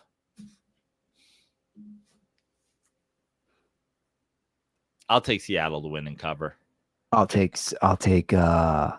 Patriots. Ooh, Interesting. This one was a no-brainer. The minute I saw the spread, I said I'm taking the Patriots. Because of the half point, or you think they're winning the game? Half point. I don't love the half point. I'd really love 2.5 or 1.5, but it's the West to East that's scaring me. For a 1:00 game too. Yeah. It's the overreaction that's not scaring me though.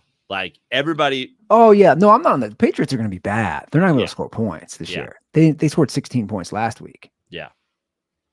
They're going to be bad. They're going to be real bad. But I also think, like, what's Seattle? I don't think Seattle's making the playoffs. People are on Seattle's dick this year, and I'm not. No, they don't have Carroll anymore, man. I'm not like, you know, it's a new coach. I'm not on that. All right, you boys, Giants at Commanders. Washington's a 1.5 favorite. Am I up? I'm up. Like, what are we doing here? Like, who am I taking? 1.5.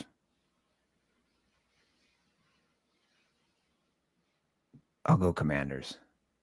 I'm not getting burned. Like I actually probably am getting burned. I think that this will be my frustration with the Giants this year is they'll probably burn me here. I'm going to take the Commanders as well. I'm actively rooting for the Giants to lose, and they probably won't because they're dumb. Now, like we're now at a point where like I have reached the status with the New York Giants where now I've gone to places that I didn't think I would go, where I'm like, we have to take the control. Like, I want Bill Belichick to have control of the team. Like we've now like, I don't think that we're smart enough or well run enough at this point. I think we're going to try to win games, which is insane. If you can't strategize a couple 2-yard outs for your quarterback that you don't trust, burn the shit down. And of course, they own the fucking Commanders. The Commanders can't fucking stop anybody from passing the ball. The Giants will look competent and win the game, and they'll keep trying to win games when they should. I hope Jaden Daniels goes. I hope this is a Jaden Daniels coming out party. Tank for who, I don't care who. So you're taking the Commanders? Yeah. All right, Chargers, Panthers. This one's in Charlotte. Chargers are 5-point favorites. Another west to east 1:00 game. Mm-hmm. I'll take the Chargers. I think in 15 out of the last 16 Chargers seasons, I would take the Panthers in this, as bad as the Panthers were, because it's west to east, because it's a 1:00, all that. But I'm doing the Harbaugh effect. The Harbaugh is going to play a close game against the Panthers. Like one of these teams is very well coached, and one of these teams looked abominably coached in week 1. I'll take the Chargers to cover.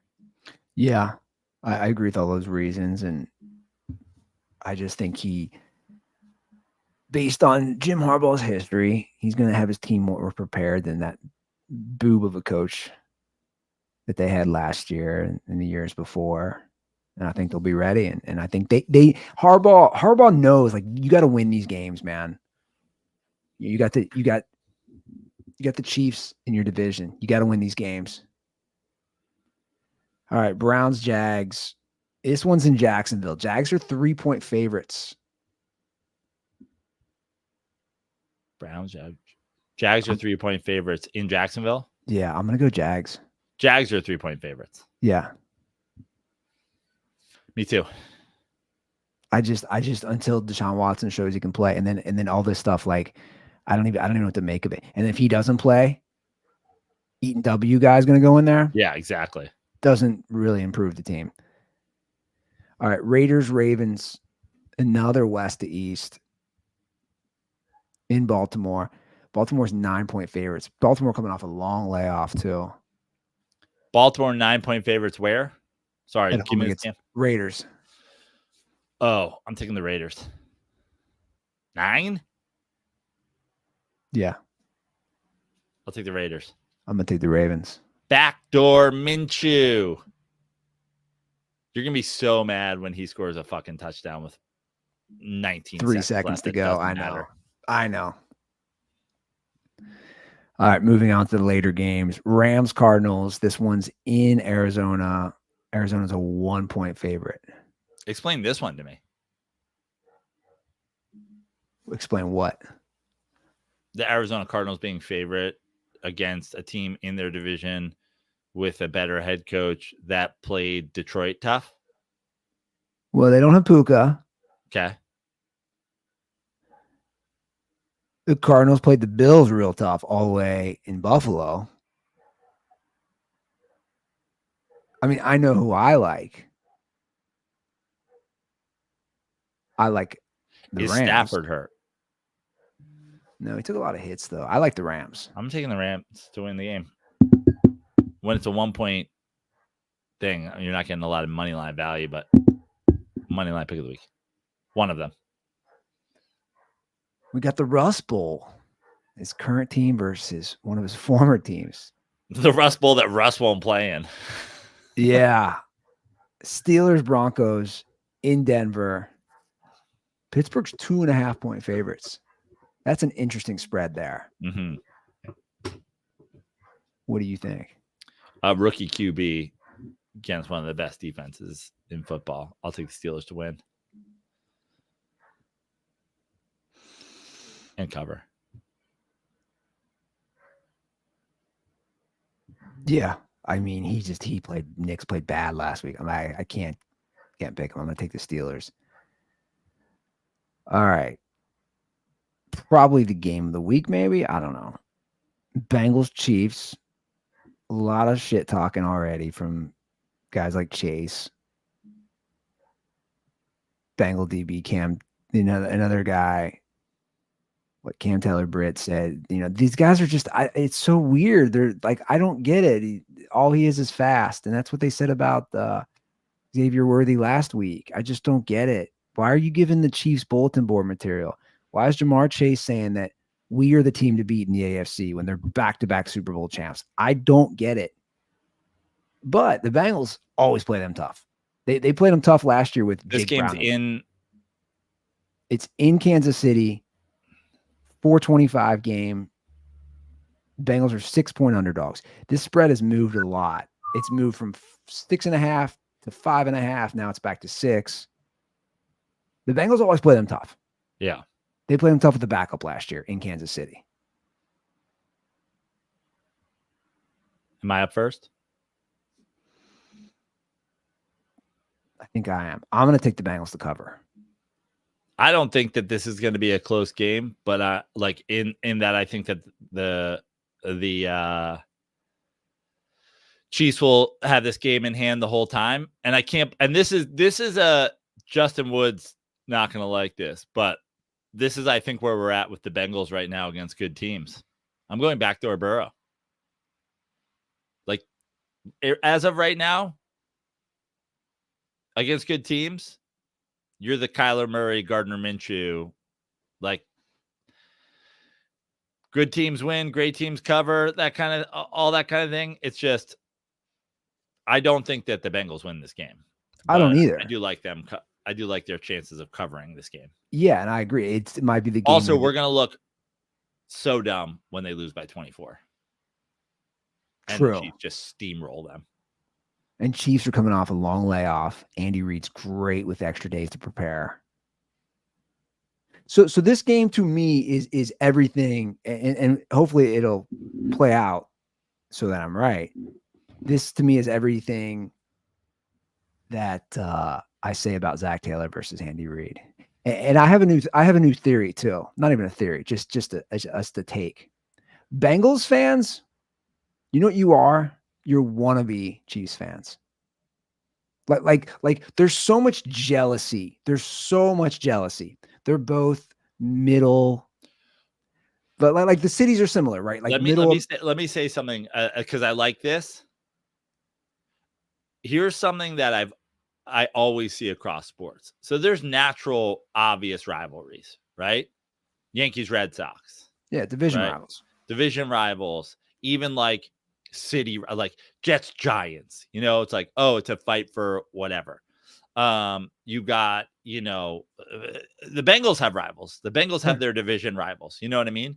When your rivalry, when you have a quote unquote rivalry with a team outside of your division that you don't have some sort of geographic connection to, and one of you has a bunch of Super Bowls and the other one doesn't, I'm embarrassed for you.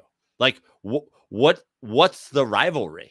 Well, I agree. Bengals fans are so hung up on that Burrow as a quarterback which includes 2 playoff games. He's 3-1 against the Chiefs. And I'm like, cool. Burrow has 0 Super Bowls. Patrick Mahomes has 3. Pete Testaro has a great joke about this.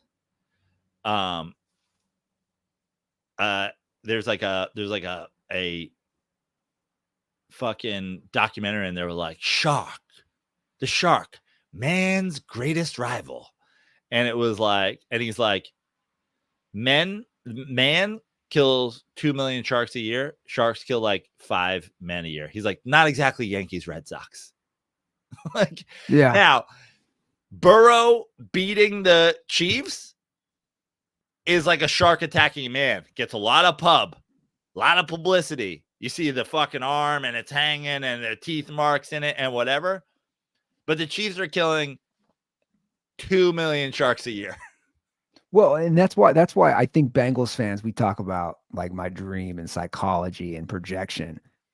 I think they don't realize, I think I have a good perspective as an outsider because I didn't live here so long and now I do live here. They wish they were the Chiefs organization, because the Chiefs organization, even before Mahomes, now they went through a long drought where they didn't win playoff games, but they had Marty Schottenheimer. They then had Andy Reid. Like my point is, they've had runs.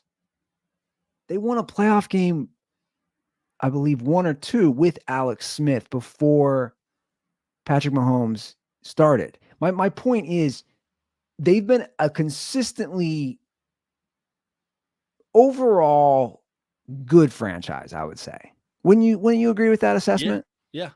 And I mean, they went a long time between, like, they went like a Joe Montana until whatever without a playoff win. They did. I think it was Joe Montana until Alex Smith. And I get that. It was probably like 20 years. Yeah. But you're not the Bengals.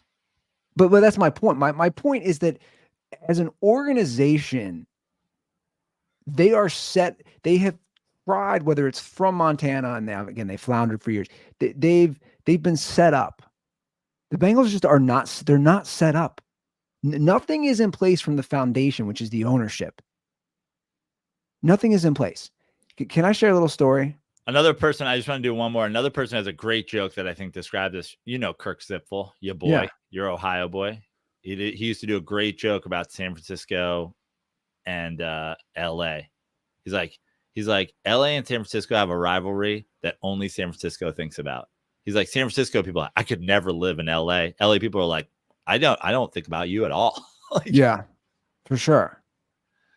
But that's the thing. The Bengals fans, we have a better quarterback. We have their number. And the Chiefs are like, I'm sorry, I can't. There's a lot of confetti in the air right now. If you're trying to put stuff on our bulletin board, you're gonna have to clean up. You're gonna have to get a squeegee for the champagne that are on our goggles for us to see it.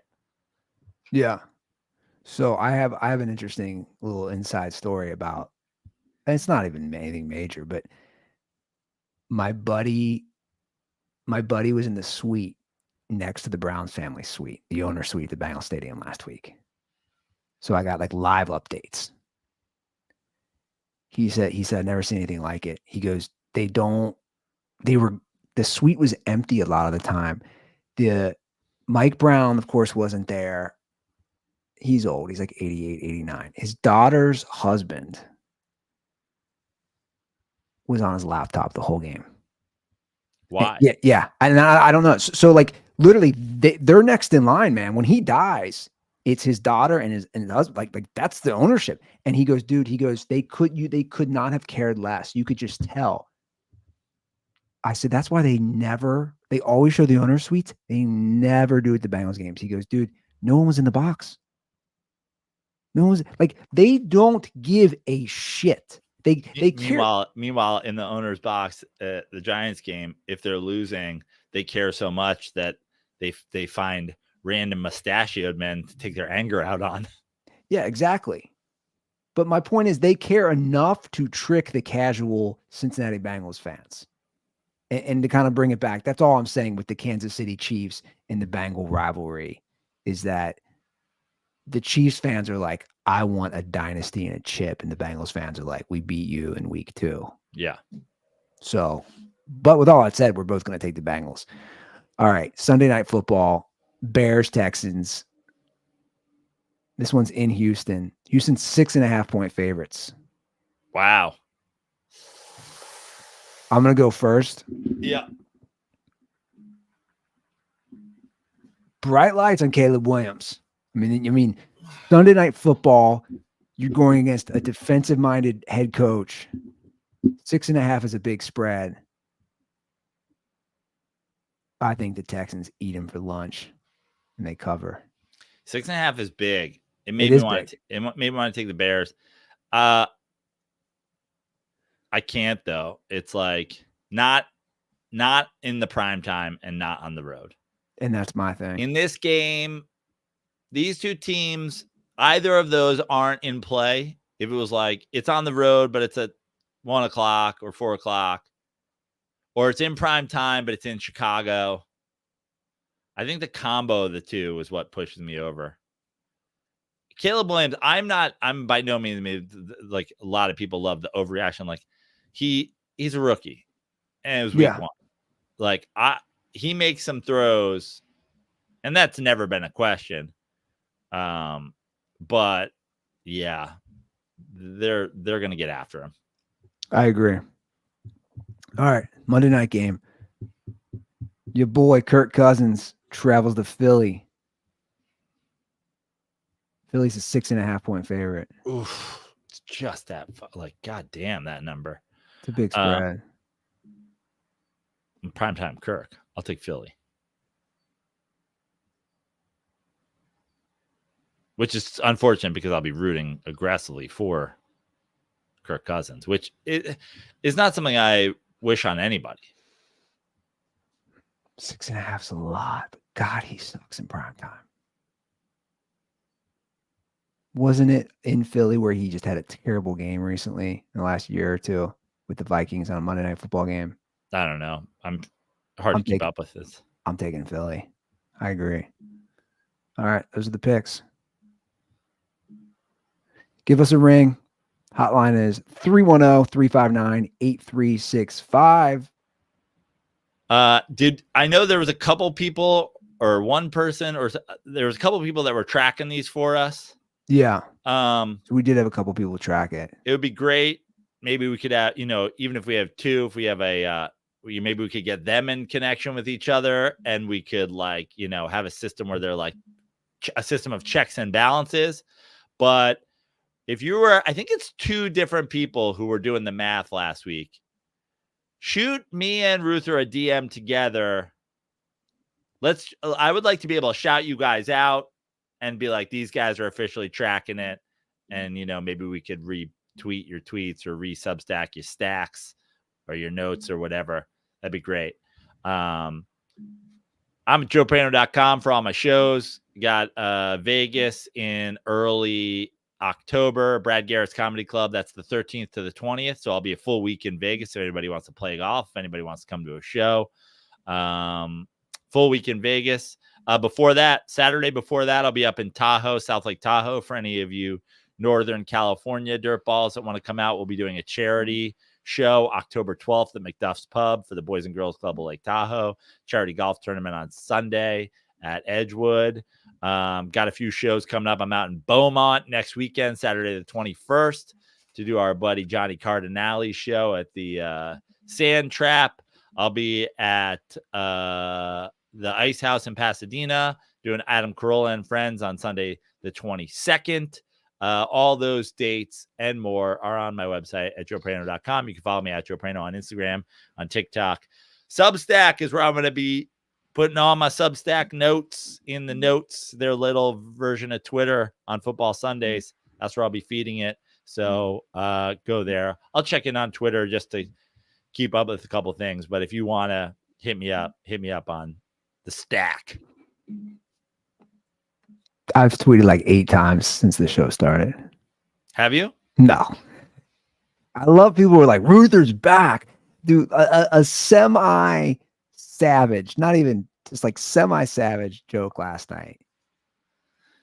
Put it on the stack, copy paste it, put it on the stack, Ruther. Let's build, get there in the NFL Week 2 tab with some in the notes. In the notes, so that we can be the guy who's makes fun of traumatic brain injuries on Substack. It's calling. It's that no one be the I do love that I have a little leeway as someone who has a traumatic brain injury, as homeboy last night realized. Said, you look like you have CTE. And of course, I send the picture of myself after my brain injury, say, well, actually, maybe I do.